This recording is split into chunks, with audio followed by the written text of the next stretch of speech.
Mengapa surat Al-Fatihah disusun paling pertama dalam Quran? Padahal surat pertama turunkan Al-Alaq. Iya juga.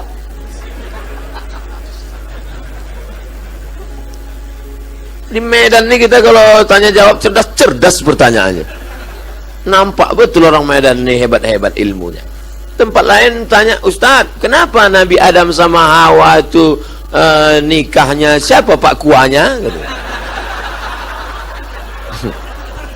Awak pun bingung jawab. Kalau ini kan ilmiah dia. Turunlah wahyu pertama kali ketika Nabi sedang berada di Jabal Nur di Gua Hira. Iqra bismi rabbikal ladzi khalaq, khalaqal insana min 'alaqin, iqra wa rabbukal akramul ladzi 'allama bil qalam, 'allamal insana ma lam ya'lam.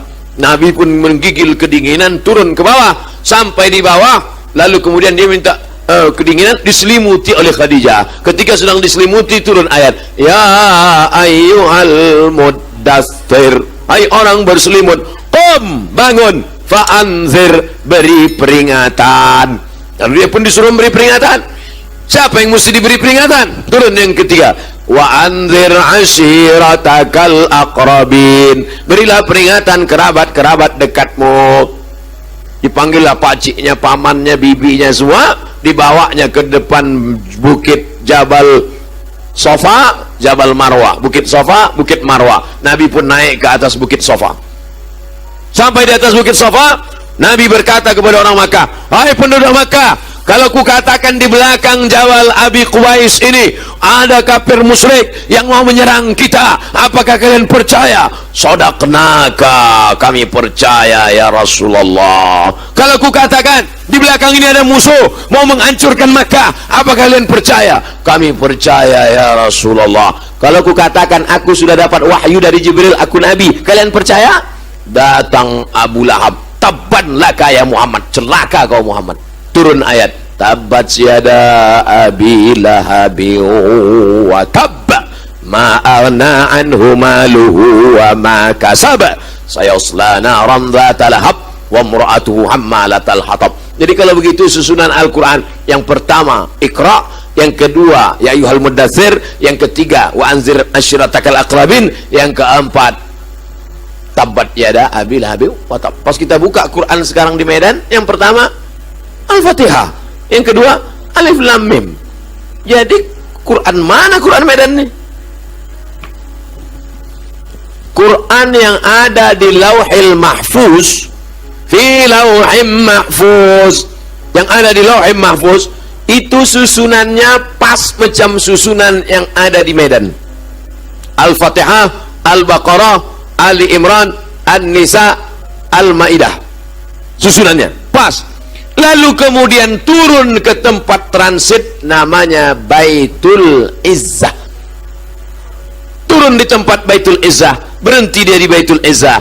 Lalu dari Baitul Izzah turun ke Nabi. Itulah yang menurut susunan secara historikal, secara sejarah tadi. Datang Jibril membawa Iqra, datang Jibril membawa ya ayyuhal muddatsir, datang Jibril membawa wa ashiratakal akrabin, datang Jibril membawa tabat syada, datang orang bertanya tentang haid, turun ayat haid, yas'alunaka 'anil mahid qul huwa adza, datang orang bertanya tentang sedekah, yas'alunaka 'anil madza yunfiqun, bertanya mereka tentang khamar, yas'alunaka 'anil khamri wal maisir. Lalu kemudian menjelang Nabi meninggal dunia, disusun lagi Al-Quran itu persis seperti susunan yang ada di Lauhil Mahfuz. Makanya mukjizat Al-Quran diantaranya adalah mukjizat cara turunnya. Turun acak 22 tahun 2 bulan 22 hari, 22 tahun 2 bulan 22 hari. Susunnya acak kadut kacau balau, tapi bisa disusun ulang sebelum Nabi meninggal persis seperti susunan yang ada di Lauhil Mahfuz. Jelas? Jadi Pak Ustadz, sebelum Nabi meninggal Quran itu sudah tersusun macam yang sekarang? Ya, macam sekarang, tapi ada di kepala sahabat, sudah macam ada sekarang. Al-Fatihah, Al-Baqarah, Ali Imran, An-Nisa, Al-Maidah sampai An-Nas, tapi tak ada wujudnya zahir, adanya di kepala mereka. Dalam bentuk apa? Dalam bentuk Quran digital. Main klik-klik aja, klik Al-Baqarah muncul, klik tiba-tiba yang di dalam kepalanya klik-klik tadi meninggal gara-gara memerangi nabi palsu, namanya Musailamah Al-Kadzab, nama kampungnya Yamamah, dibuatnya surat palsu. Wal fil wa ma adraka mal fil lahu zailun tawil, demi gajah, tahukah kamu apa gajah itu? Ekornya panjang. Datang Abu Bakar Siddiq, perang, maka diperanginya lah si nabi palsu tadi, meninggal 70 orang penghafal Quran. Datanglah Umar bin Khattab menjumpai Abu Bakar. Wahai Abu Bakar, ya ini Quran nampaknya harus kita bukukan jadi satu buku, karena Quran yang ada di kepala tadi udah banyak penghafalnya yang meninggal. Apa hikmah dari sini? Bahwa tentara-tentara zaman Abu Bakar itu adalah para penghafal Quran. Makanya anak-anak kita ini mesti hafal Quran. Nanti dia jadi tentara, tentara hafal Quran. Dia jadi polisi, kapolres hafal Quran. Dia jadi kapolri, kapolri hafal Quran. Dia yang akan memperjuangkan Al-Quran. Takbir. Nah, lalu kemudian setelah itu kata Abu Bakar, aku tak mau membukukan Quran karena Nabi tak pernah menyuruh, Nabi tak pernah membuat. Maka kalau tak dibuat Nabi adalah bid'ah, wa kullu bid'atin dhalalah wa kullu dhalalatin finnar.